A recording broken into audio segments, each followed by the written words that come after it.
Welcome to the Conspirator of the Ides, where we unravel the intriguing tale of the group of individuals who conspired to assassinate one of history's most iconic figures, Julius Caesar. We're your hosts, Hudson, Anna, Noah, Isaac, and Keanna, and together we'll delve into the motives, personalities, and dramatic events leading up to that fateful day on the Ides of March. To actually understand the conspiracy against Caesar, we have to unravel the political dynamics of ancient Rome. The Roman Republic was having major power struggles because of the rapid expansion of the empire. The expansion mostly did nothing for them. Most of the people who got the spoils of war were the soldiers and not the general public. This led to the rich getting richer and the poor getting poorer. Civil unrest was a result of this, causing people to riot and question what kind of government they were in. So what kind of government were they living in? So surprisingly, it was something that's not so differently from what we have today. Senators had big say in policies. Magistrates had the command of the military, laws, and the administration of justice. Citizens even had the chance to vote in large assemblies, such as the Senate and the Tribal Assembly. But because of the style of government, the public felt as if these important decisions took too long to make, and so they considered a different kind of government style. And with all the battles taking place in the expansion of Rome, many military commanders gained a lot of public popularity. So this gave rise to the ascent of Julius Caesar?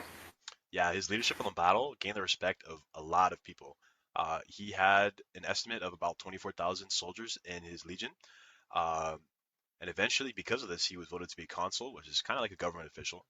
He wanted army generals to be given land to rule over, almost like nobles. However, this idea was vetoed. But what did he do?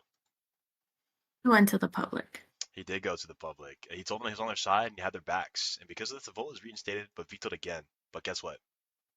What? He refused to take no for an answer, and he made it law. This was a huge problem. All the structure that took years to build was gone in an instant. He would have faced prosecution if not for the status of consul. But as his time was running out, he decided to become governor of a faraway land in the Gaul province. However, he wanted to come back and he ran again for consul, but people were tired of what he had to say, and they basically didn't re-elect him. And they told him to return the legion of soldiers that he commanded because they were the Roman Empire's and not his. However, he refused. Instead, he marched from Gaul province to Rome, and he crossed the Rubicon River, which is now a saying for going to a point of no return. And when he was crossing, he quoted a place saying, "Let the die be cast." In this case, die means a mold for casting, so essentially he wants to restructure the government. So this guy basically wouldn't take no for an answer, defied the government, and declared war on them? Just who is this guy?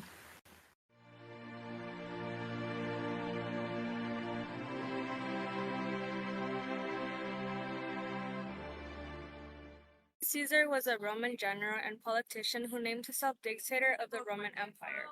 Thus, Julius Caesar was a crafty military leader who rose to the ranks of the Roman Republic, ultimately declaring himself dictator for life and shaking the foundations of Rome itself. How long did he last? His rule actually lasted less than 1 year. When did his influence start?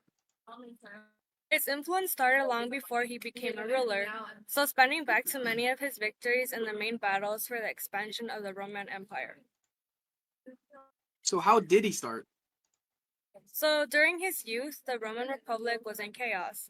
So he seized the opportunity and advanced in the political system, and briefly became governor of Spain, a Roman province. When he once returned to Rome, he formed a political alliance that helped him become governor of Gaul. So you're saying, throughout his 8-year governorship, he increased his military power, returned to Italy, as well as consolidated his power and made himself dictator? Yeah, so in 44 BCE, Caesar declared himself dictator for life, and this increased power and ambition, which agitated many senators who feared Caesar to aspire to wanting to become king.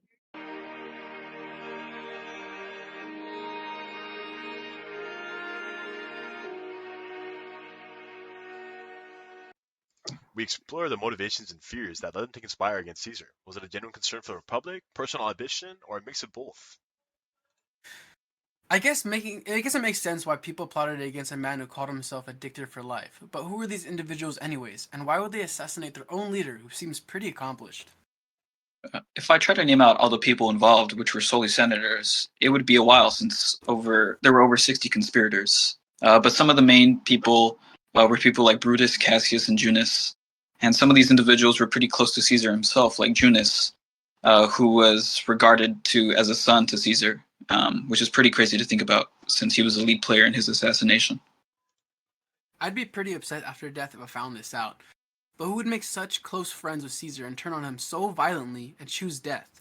Couldn't they just abolish his rule or something along those lines? I guess not. And this was also one of the leading causes for his assassination. Caesar's arrogancy after his wins in wars also showed blatant disrespectfulness to the Senate. Dang, so I guess showing blatant disrespect to your close friends' faces isn't gonna win anyone over. Who would have guessed? Yeah, and especially if those friends are the whole Senate of the Roman Empire, which are individuals you should kind of listen to for important matters. Caesar's power trip also kind of caused the removal of 2 senators, which set some other fellow senator officials off. During an event, a spectator claimed Caesar as king and was later arrested under the order of 2 senators, which Caesar was not pleased about. Okay, but how would that cause their removal? Seems justified. I heard something once about Rome being a democracy. Not exactly. They were also they also existed to back up the choices of the appointed ruler. So when Caesar heard of the imprisonment, he also believed that there was an opposition towards him, since these 2 senators, Marillus and Fravellus, didn't agree with his title. This again made the House second guess how long they truly trusted Caesar for. This also showed that none of them might have the chance of being ruler anytime soon. So they decided to murder the man.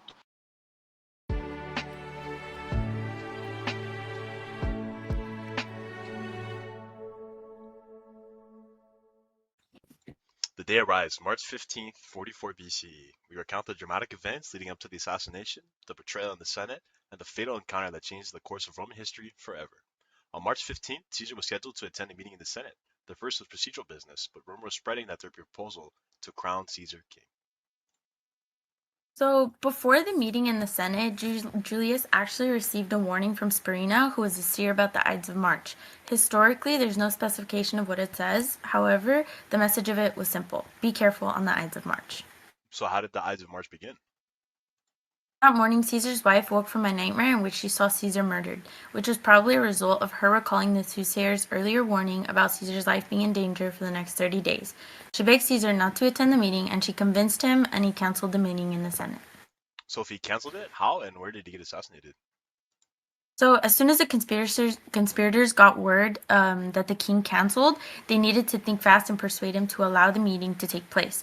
In their attempts to convince him, they decided to choose one of Caesar's closest friends, Decimus.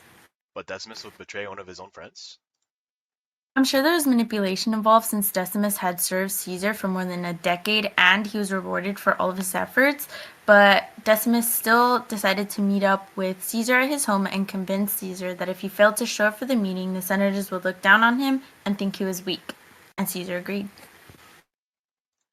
And what happened when they arrived at the Senate house? Inside the Senate house, Caesar took a seat on his throne, not knowing that his enemies already took the stage and snuck in their murder weapons to attack him. Why didn't Caesar try and stop him beforehand? So it was a setup, and Caesar didn't really know what was going on until the pulling down of his toga. The signal was the attack, and that's when Servilius Casca, a friend of Caesar's, was given the honor on the first blow. He had swung his knife toward Caesar's neck, but instead stabbed him in the chest, as Caesar was now thrashing to defend himself. He likely swatted Casca away, but then everyone else decided to attack, and Caesar had no chance. It has been said that the ruler had likely received 23 stab wounds and died within minutes.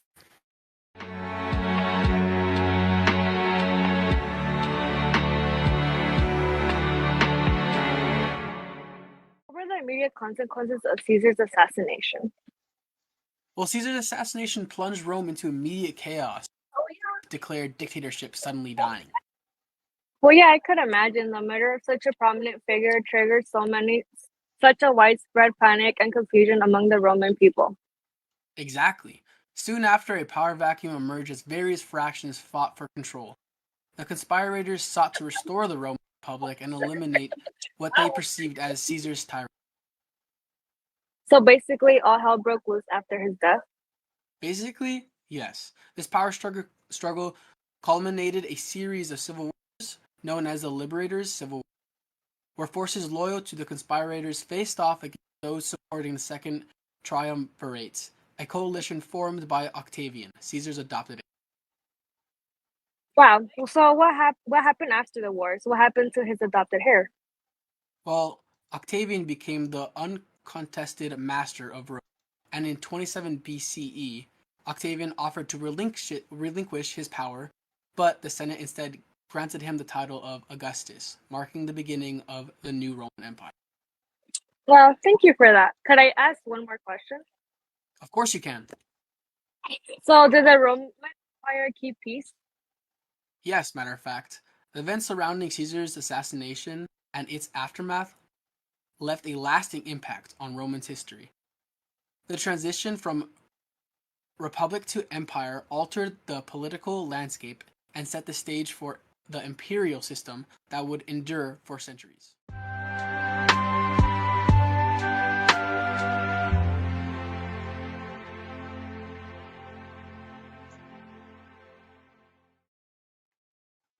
Join us next time on Conspirators of the Ides, as we continue to unravel history's most intriguing stories. Remember, the past is full of twists and turns, and understanding the motivation behind historical events can shed light on complex tapestries of human nature.